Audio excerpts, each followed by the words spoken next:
Em có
nhắn tôi là em rất sướng.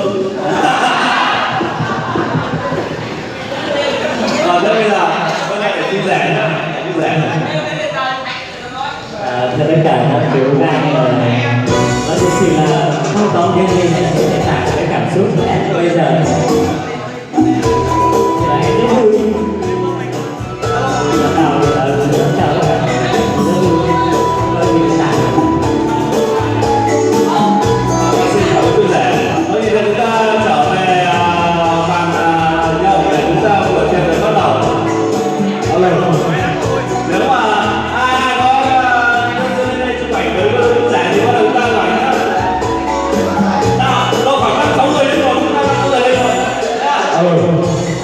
Vâng, các cụ nhà ta vừa cùng nói đàn ông thì phải ngồi với đàn ông, đàn bà thì phải ngồi với đàn bà.